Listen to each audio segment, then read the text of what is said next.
AJ Anthony Joshua. Aren't many fighters not named Canelo Alvarez that can pack 70,000 in the house, but this is par for the course for Anthony Joshua. Yes, sir. Yes, sir, champ. World Anthony Joshua. This man has become an icon in many ways for what he's been able to do outside of the ring.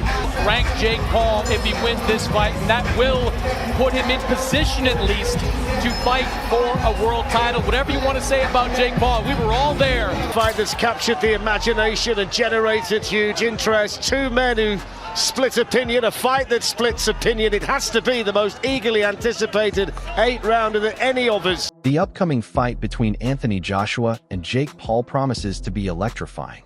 Joshua enters the ring with his trademark power, deep experience, and Olympic-level pedigree. Jake, on the other hand, relies on speed, unpredictability, and an unshakable sense of confidence. Their contrasting styles and mindsets set the stage for a dramatic and thrilling showdown. And relentless confidence.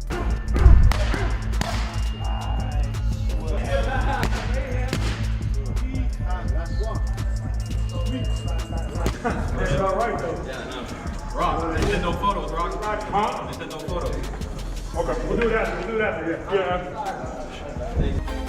But this is what we signed up for, and he's very tall, but that means I can use my speed and my size. Analysts are split on strategies, but all agree the opening rounds will be explosive. With both fighters arriving in peak physical condition, many believe this matchup is one of the most compelling and unpredictable bouts in recent memory. The anticipation is building as experts debate how long either fighter can maintain the early intensity.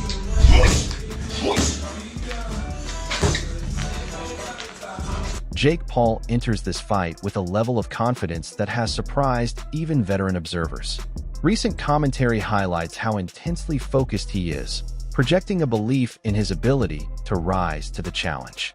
Unlike some of his earlier matchups, Paul appears mentally locked in and physically prepared. Analysts stress that this mindset reflects not arrogance, but determination, a sign that he fully understands the magnitude of facing a former heavyweight champion and views it as a chance to prove himself on the world stage. He's very big. I'm here to shock the world, inspire the next generation. We're in the Heat arena. I'm a big Heat fan. Miami's on fire. This is my first pro fight, was in Miami against Gibb. I'm bringing that same energy here. BJ Flores, respected analyst and former professional fighter, offers a more cautious viewpoint. He notes that although Anthony Joshua may not be in his absolute prime and has experienced setbacks, the challenge before Jake Paul is still immense. Flores emphasizes Joshua's size, skill, and experience as major advantages. He warns that taking this fight now could be risky for Paul's career trajectory and suggests a more gradual rise in competition might have been the safer route. Sick and losing to Andy Garcia, I don't think that means you're punchy. I think that means he's fought the best fighters, the best heavyweights over the last 15 years, and he's fallen short, of course, but he's a very, very, very, he's a very big man. He's got that Olympic pedigree, and that makes the fight against him very difficult. Does indeed. What do you think is the upside? There's always an upside for this fight against Jake. I guess, if I play sort of the viewer's perspective, what people are saying on Twitter, they're saying it's a win-win for Jake. You fight a two-time former heavyweight world champion in Anthony Joshua. If you get knocked out, it's no big deal. And if you lose, if you get knocked out, you get the respect of the public as well for taking the fight. If you win, you're the king, Yeah. The upside is, I think, I don't know. Like, everyone's like, oh, I respect Jake. I'm just like, it's just crazy that you would have to fight, a former world heavyweight champion, 6'6", 240-pound gold medalist. That's the only way you get people's respect. Like, there's a lot of other ways. Like, and if you don't get everybody's respect, those people just don't really understand boxing. Like I said, I feel like this fight is a little early for Jake. Obviously, I would like to see him fight one heavyweight before this fight happened, at least one heavyweight, and then maybe see him, be in there with B, a guy world rated in any weight, cruiserweight, heavyweight, anything before you go in with a guy like Anthony Joshua. It's just a massive difference on the size and the power and win everything. But I guess, if the objective is to make people talk and make people say, oh man, he's crazy, then he's getting exactly that. He's getting what he wants. So To me, it doesn't make sense. This fight doesn't make sense to me at all, but I think it would be there down the road. I'd much rather see like a Canelo fight than an AJ. Joey Knight pushes back against critics who doubt Jake Paul's legitimacy in the ring. He points out that Paul possesses real knockout power and has shown genuine improvement. Knight argues that Paul's ability to compete with professional fighters proves he is far more than a novelty act.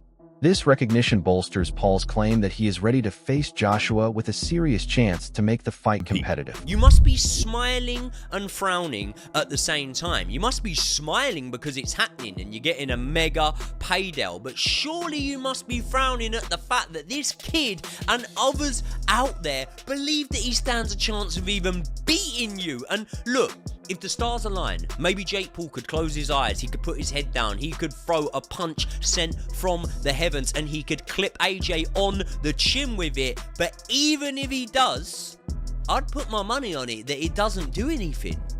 I don't think it does anything to Anthony Joshua, even if Jake Paul does manage to clip him, because Joshua's never been hard to hit anyway. But the difference between getting hit by a Jake Paul and getting hit by a Daniel Dubois is monumental, and even that is an understatement. And the difference for Jake Paul in getting hit by a Nate Diaz compared to an Anthony Joshua is ridiculous. It's ridiculous. What do you think AJ would do to Nate Diaz? What do you think AJ would do to Tommy Fury? Come to think about it, what do you think Francis Ngannou would do to Jake Paul? And look at how that went. So either way, what I'm saying here is quite simple, right? Jake's style is very, very easy for Anthony Joshua to navigate. And that is even if the skill set between the two were on par. Because although he's getting better at them, Jake still makes many, many fundamental flaws. He leans over his front foot when he jabs, and that's a problem because when you do that, you're always gonna have the potential to be countered when Experts you lean over continue that. to highlight the massive experience gap between the two fighters. Anthony Joshua has spent his career facing some of the most dangerous heavyweights of his era. Even after a 14-month break from competition, his experience with champions, knockout specialists, and elite-level opponents gives him an advantage Jake Paul has never encountered. Analysts note that Joshua's ring IQ, strategic footwork, and adaptability under pressure may be more decisive than raw athleticism alone. Correct me if I'm wrong, right? And just to clarify, I don't class Otto Wallin as a very competitive fight. Every competitive fight that AJ is in from now until the end of his career and has been in for the last few years, I believe has taken something out of him. Every time he's in a competitive fight, even when he's won, and I'm not saying taken out of him to the extent where he's no longer a good fighter, no longer can do anything, but every single one has taken one out of him. So let's say, for example, you go down the Tony Yoka route and you can sell it as the 2 Olympic gold medalists and whatever. It's a lose-lose, mate. You're expected to knock him out. If you don't, then you go the distance. I think that's going to take something out of you. I actually think that this could be better prep for a Tyson Fury fight. Not just mentally as well, because he smokes him and it looks great, and then he's confident. This is what I'm saying, right? Not just from a stylistic boxing standpoint, but from the mental standpoint of the fact that if you go in there and you smoke Jake Paul, straight away, all of a sudden, it's headline news, it's massive, and as well as that, you're coming in off the back of something that's impressive, right? We all felt like the Francis Ngannou performance was really impressive, but it wasn't followed up with an impressive performance. So it doesn't actually determine whether or not... This is worse. This is worse. This is worse than that. I don't know what you're thinking, Lawrence, but the Ngannou one, you could at least say heavyweight. You could say that his pedigree. So we didn't really... On the distance of while Fury. he was coming from a different kind of method of fighting, end of the day, he's still a champion. Recent commentary from Bart Kwan, Joe Jitsukawa, Ryan Aim, and Steve Green reflects a major shift in how Jake Paul is viewed within the boxing community. Once dismissed as a social media personality dabbling in the sport, Paul is now increasingly seen as a legitimate athlete. Analysts explain that the level of opponents he has faced forced him to elevate his training, sharpen his technique, and develop real discipline.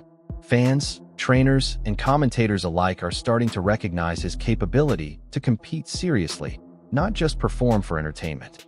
This evolution in perception heightens the stakes of his upcoming fights, as each bout now serves as a test of both his skill and his growing credibility in the professional ranks.